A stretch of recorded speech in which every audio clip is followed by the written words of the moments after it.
What if Plo Koon trained Anakin Skywalker? That's our story for today. Hope you guys enjoy, and let's get right into it. Our story begins on Coruscant, as Qui-Gon Jinn is preparing to head back to Naboo with Anakin, Obi-Wan, Padme, Jar Jar, and the others after their mission to Coruscant to try and bring more relief aid to Naboo. This process ultimately resulted in the removal of Chancellor Valorum, and Naboo Senator Palpatine was the favorite to replace him, and hopefully bring peace to Naboo in due time. But now the Queen Amidala knew she must return to Naboo and try to protect her people. She felt it was her responsibility, and being all the way here on Coruscant while her people suffered from the Trade Federation blockade just did not seem right. And so as Qui-Gon and Obi-Wan were leaving the temple, Jedi Master Plo Koon asked for a moment of Qui-Gon's time. Qui-Gon told Obi-Wan to move along, get everyone else on the ship. He will be there shortly. And Qui-Gon went to Plo, whose calmness in the Force was always admirable. Qui-Gon asked what was going on, and Plo said he has done some thinking since the last council meeting where Anakin was tested, and he believes Qui-Gon is right about the boy.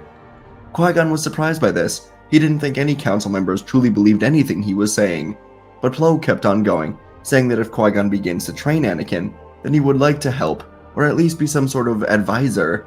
The potential in Anakin is too much to ignore. So Qui-Gon gave Plo a warm smile, promising that when Anakin is trained, he can have a role in it. Qui-Gon knew it would be good for Anakin to get different perspectives in training, and so he was happy to hear at least one council member supporting him in this. And after many hours later, Qui-Gon Jinn would die to the blade of Darth Maul on Naboo, leaving an opening for Anakin Skywalker's fate to take him many different ways. And as Qui-Gon died in Obi-Wan's arms, his final words were asking Obi-Wan to make sure that Skywalker is trained. And so, right before the Naboo funeral, Master Plo Koon would pull Obi-Wan to the side and say he has spoken with Yoda in the council, and they've granted him permission to train Anakin. This gave a ton of relief to Obi-Wan, as he was prepared to leave the order to train Anakin, if that's what it would take. But instead, it was Plo Koon that would be doing it. The first week after Qui-Gon's death was rather hard for Anakin. He was reintroduced to the council, and Plo Koon informed Anakin he will be taking over his training. For any other Padawan, learning that a council master was training you would be the ultimate honor and perfect moment. But for Anakin, it was a strange feeling.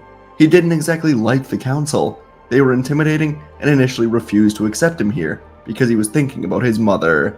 The council sensed great fear in Anakin that could be turned into darkness, but ultimately they decided it was better Anakin was here instead of out in the galaxy where anyone could find him, especially with the mystery of the Sith now surrounding the galaxy.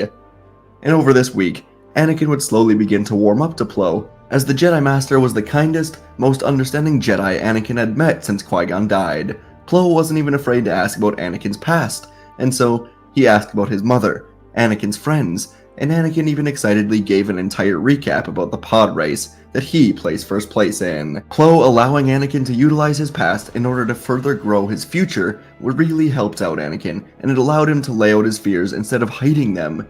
The two of them would form a great bond together within just a couple months, and Plo made sure to get Anakin out of the temple as often as possible, in order to see more of Coruscant and the people they are protecting.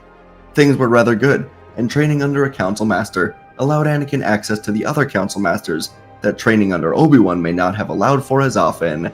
In one scenario, Plo and Anakin were walking towards the council chambers when Mace Windu joined them, and Anakin was able to express some frustrations with Windu over how he handled his training situation when Anakin was first introduced. Plo supported Anakin in this, and Mace expressed to Anakin that he has seen firsthand what these dark emotions can do to young Jedi, and his denial to train Anakin was not Anakin's fault, but it came from the Council's mission to protect the galaxy. Windu did acknowledge that he could have handled this better, and he asked Anakin if they could start fresh. Anakin had similar moments with Yoda, and Anakin once got to watch Plo Koon spar against Yoda himself, and Plo beat Yoda in single combat. Yoda saw Anakin laughing to himself as Plo beat him, and so Yoda asked Anakin if so easy it looks, then why doesn't he try? So Anakin would grab his training saber, never turning down a challenge, and he took on Yoda. Within about 3 seconds, Yoda beat Anakin time and time again, telling Anakin he still has much to learn, but there is great potential in him. Months would go by, and Anakin's training both in saber combat and as a pilot would truly excel, with Plo as his master, as Plo was the best pilot in the Jedi Order. Until now. Anakin's piloting skills would really show themselves on this first true mission off-planet. They were protecting Senator Linder of the planet Gussus to the planet Iadu, where he was going to discuss the creation of an energy conversion laboratory. It was a scarce planet, and the meeting base was in a building surrounded by jagged rock spires coming out of the ground. The reason protection was needed was because the laboratory would create more traffic through hut space, without much more profit for them, and so it was suspected there may be bounty hunters trying to disrupt this meeting. Once on planet, Anakin found why such few people lived here. The constant cloud cover and rainfall made it seem like it was always a cold, dreary night, but the mission soon got underway, and it was rather uneventful at first. Plo Koon stayed down on the landing platform with the Senator and Republic guards, while Anakin stayed hidden in the Jedi ship, just in case something went wrong. And about halfway through the meeting, as Anakin was tinkering with his lightsaber, a sniper shot rang out from a rock spire, and Plo Koon acted just in time to block the shot. A bounty hunter was here, and Plo Koon could now see their ship, hidden in a jagged rock. The ship belonged to Jane Donson, nicknamed the Rock for their armor made of strong stones, and their ship roared to life, trying to make an escape. Plo contacted Anakin, telling the 11-year-old Padawan to stop the hunter. So Anakin leapt to the controls, and he began flying their ship. The hunter planned on shooting down the platform from the ship now, since the sniper shot failed, but they were immediately being tailed by Skywalker. Jane slipped around rock spires, and then shot a hole in another before barely spinning through there before the spire caved in. Anakin followed close behind, using the Force to guide his movements, as Anakin dodged the rocks and fires at the hunter. Anakin's shots missed, and Jane slammed their ship into a reverse motion, flipping backwards, getting behind Anakin. And Anakin executed the exact same maneuver, only quicker, and the two ships were suddenly facing each other. Anakin fired first, a new series of shots, and this time they connected as the hunter's ship spun out, crashing hard into the ground.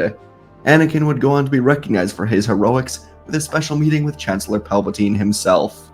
And in this meeting, the Chancellor showed great interest in Anakin. Too much interest, Plo Koon thought. But the missions would only continue, and Anakin would only get more and more responsibility each time. The relationship between master and apprentice continued to evolve and grow, as both of them challenged each other in different ways. Plo was calm, calculated, but not afraid to act when necessary, and Anakin was wild, reckless, but could be serious when it really mattered. And those moments where things got serious was where Plo and Anakin would prove to be a truly powerful duo. As time went on, Plo would loosen up and embrace Anakin's recklessness, and Anakin would take to heart many of Plo's lessons about balancing his emotions, especially in times of stress.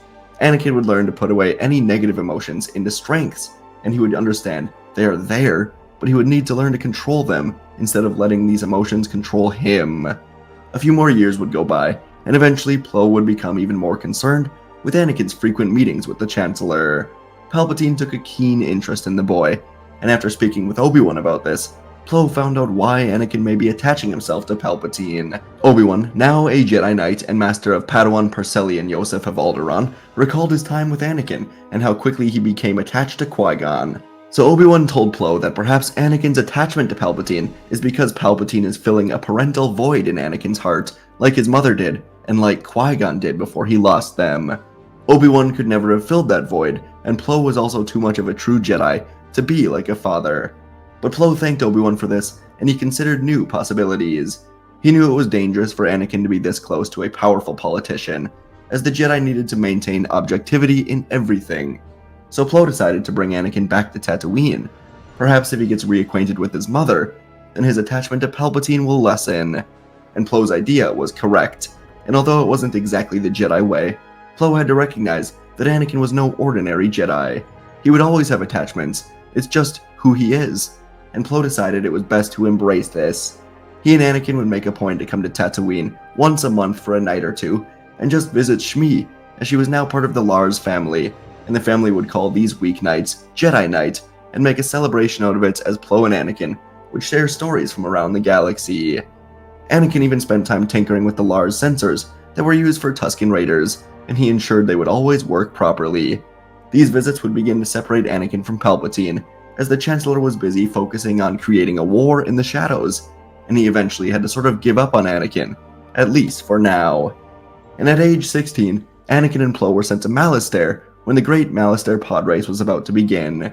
There were rumors circulating that a terrorist group was going to be trying to interfere with this race, and so the two Jedi attended the race, watching from a distance, using the Force to try and sort through the many different emotions, sounds, and feelings from the thousands of attendees from all around the galaxy. Plo and Anakin were in meditation together, feeling through the Force, when they both felt it at the same time. In the ceiling of the giant dome, one of the panels shifted as the two Jedi saw a sniper rifle peeking out of the ceiling. Without thinking about it, Plo locked eyes with Anakin, and Anakin leapt up to the ceiling. Plo gave Anakin an extra Force push, allowing him to crash through the ceiling, and he tackled the Dug to the ground. Anakin pulled out his lightsaber, realizing the Dug was Sebulba from his race on Tatooine. Sebulba had been exiled from Malastare for cheating in races, and he now led a group trying to take down Malastare's leadership. He growled at Anakin, jumping at him, tackling Anakin through the ceiling as they both crashed into a pit stop area down on the racetrack. There were two pods here finishing repairs, and Sebulba leapt into one of them, hoping to escape from Anakin. But Anakin quickly leapt into the other, and he began flying after the Dug. Anakin caught a glimpse of Plo in the stands, shaking his head in disbelief, and Anakin chased Sebulba around the track, weaving in between the 30 other pod racers here. After a bit, Anakin got his pod side by side with Sebulba, then used his lightsaber to slice through the front of it, and Sebulba flew hard into the ground, where he was quickly arrested. Plo couldn't believe he ended up with Anakin as his Padawan, but somehow, Anakin always got the job done. And after a couple more years, when Anakin was now 18 years old, the Clone Wars would begin with a dispute on Geonosis, involving Jedi Master Obi-Wan Kenobi, his Padawan, and Senator Amidala. Anakin and Plo could not be assigned to protect Padme, as they were finishing up a 6-month-long relief mission on Harun Kal when the war began and they were reintroduced to the galaxy. Plo's efforts to separate Anakin and Palpatine really came in handy, as the relationship between the Chancellor and the Padawan was nearly non-existent. Anakin just really had no interest in politics, and he really strived to be a great Jedi. So when the war came around, Anakin put everything he had into it, knowing his role as a Jedi was to protect the trillions of innocent beings now being threatened by war. Padme was not in his life, Palpatine was not either, and Anakin would be able to spend the war focused on ending it. Throughout the Long War, Plo Koon and Anakin Skywalker would be called upon for many missions, and both Count Dooku and General Grievous would evade the Jedi duo, as Palpatine warned them that they would be extremely powerful, and to Palpatine's dismay, Plo Koon and Anakin would escape or evade every single trap laid out to get rid of them. Palpatine had to balance trying to trap the two Jedi with not exposing that there was someone working on the inside, and it made things extremely difficult, as these two Jedi had become a genuine headache for the Sith to deal with. And at the end of the 3 years of war, Plo and Anakin would finally get a lead on Dooku's exact location. They had clone spies at all of the Limerge buildings around the galaxy, after learning the one on Coruscant belonged to the Sith. And on Tyth, Dooku was spotted in one of these buildings, and so Plo and Anakin would travel there, and finally, the two of them would find and confront Dooku. This was not in the Sith plan, and it came at a terrible time, as Dooku and Palpatine were in the final stages of the war. Dooku would learn today why he was kept away from these two Jedi, as Plo and Anakin would begin dueling with Dooku inside of this plasma building, and Dooku would be backing up deep into the building, where he saw bridges spanning in all different directions, over a seemingly endless pit.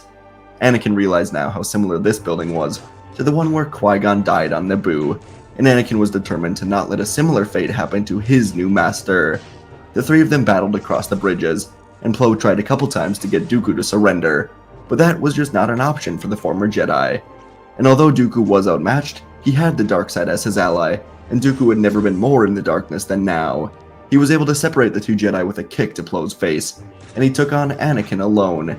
Dooku knew that Anakin had basically conquered his darkness, but his eagerness for victory could be his undoing.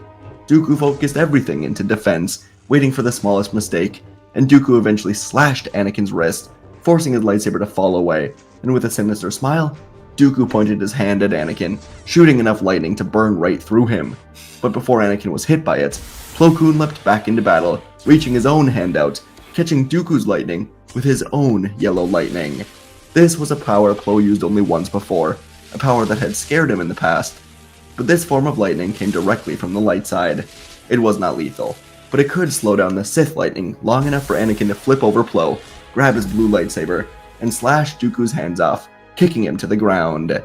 Anakin told Dooku to surrender, and as Plo looked on, he felt the bridge they were on begin to shake and crack. The The lightning ripped it apart, and Plo barely had time to pull Anakin to him, jumping backwards to a safe platform as the bridge collapsed, taking Dooku with it to fall to his death. It was unfortunate, but it was over, and the two Jedi were free to explore the area, and what they would find would be extremely frightening. Dooku had created plans here for an attack on Coruscant, and he had the plans transmitted directly from the office of the Chancellor, as only the Chancellor had access to the secure hyperspace route that Dooku's fleet would be taking. The implications of this were huge, and the Jedi knew they rang of treason by the Chancellor. After digging into the plans a bit further, the Jedi would learn that Dooku was set to fly from here and join the Separatist fleet after the battle has already begun, which meant that the fleet could potentially be en route to Coruscant as they speak. Plo Koon quickly contacted the Jedi Council, and Yoda was with Mace as they answered together. Plo quickly described everything they knew, and he transmitted the data from here to the Jedi Temple, allowing the Jedi to analyze it, and before long, Yoda and Windu were putting a plan into action. Above Coruscant, the defense fleet was now being ordered to turn and face a different route, as countless reinforcements from all nearby systems arrived to build on to this defense fleet. While this was going on, Palpatine himself began to notice that the Republic defense was changing without his permission, and before he could ask anyone what was going on, Yoda, Windu, Fisto, Shaak Ti, and Saesee Tiin would enter his office and inform Palpatine he was under arrest for treason against the Republic. Palpatine wanted to fight back, but there was no use. He realized now that the Jedi had his battle plans only Dooku knew of, and in space, the Separatist fleet emerged from hyperspace, only to be quickly ripped apart by the Republic defense fleet waiting for them. It was supposed to be a surprise attack on the Republic, but instead, the surprise was on them, as the invisible hand with Grievous on the bridge exploded as the Separatist ships tried to maneuver to a safer position. It was a bloodbath for the droids, and Palpatine knew he had no choice, and so he surrendered, hoping to find a new way out of this. His plans were ruined, and unfortunately for him, there would be no easy way out of this. Palpatine was found guilty, placed in a heavily secured cell below the Jedi Temple, a cell surrounded by Ysalamir, creatures that made it impossible to use the Force, and the Sith Lord would be kept here for as long as possible. As for Anakin and Plo, they would take a few final missions after this to help capture the final Separatist leaders, but ultimately, when the war ended, they were hailed as heroes of the galaxy. Throughout the war, Anakin didn't take on a Padawan, as the Council recognized his growth without one, but once the war ended, Anakin got to train Gungi, whose previous master fell in battle, and ultimately Anakin would become a Jedi Master after training the young Wookiee Jedi to knighthood. Within a few years of the war ending, Grandmaster Yoda would pass on, making room for Plo Koon to become Grand Master of the Order after a vote from the Jedi Masters in the Temple chose him. Grandmaster Plo would talk very often with Anakin, and Anakin was still off to visit his mother around once a month, and the two of them would continue to help each other grow as Jedi. Chancellor Padme Amidala would have an excellent relationship with the Jedi Order, and her and Anakin would get close, but nothing would ever truly come from it, other than an interesting friendship, but perhaps that was for the best. When Anakin turned 30, he was far and away the most powerful Jedi in the Order, and with Plo taking on duties as Grand Master, Anakin needed a new partner for missions. Most times, that would be Obi-Wan Kenobi, who trained 2 Padawans during his time. Ahsoka Tano was the second, and she would sometimes join them on missions as well. As the years went by, the Jedi would pursue expansion back into the corners of the galaxy that they were forced to abandon long ago, as they claimed their home on Coruscant. Criminal gangs like the Hutts, Black Sun, and Maul's syndicates would fight back, but the Jedi led by Skywalker would win these fights and free the people of the Outer Rim. A new age of Jedi was here, and it was extremely prosperous for the galaxy. And folks, that is our story for today. Hope you guys enjoyed this one. Let me know what you thought down in the comments. I wanted to make it, fun, like Clone Wars style, just over many, many years. The pod race mission, the flying mission, I thought that was fun. Both of them were entertaining. And ultimately, I took inspiration from the Labyrinth of Evil novel that takes place right before Revenge of the Sith, that has, of course, now been retconned by Clone Wars Season 7. But anyways, Anakin and Obi-Wan battle Dooku on Tyth before he goes to join the Separatists above Coruscant, so I thought, hey, let's integrate that into this, but have the Jedi win that duel. That, of course, is no longer canon, but this isn't canon either, so had fun with that. Yeah, let me know what you guys enjoyed. If you guys enjoyed the surprise attack on Coruscant being reversed into a surprise, I thought was an interesting twist. Palpatine's plans just falling apart. I know, shocker. Palpatine loses in a what if. What? Anyways, appreciate you guys watching. Let me know what you thought. Hope you enjoyed. And yeah, I'll see you in the next video.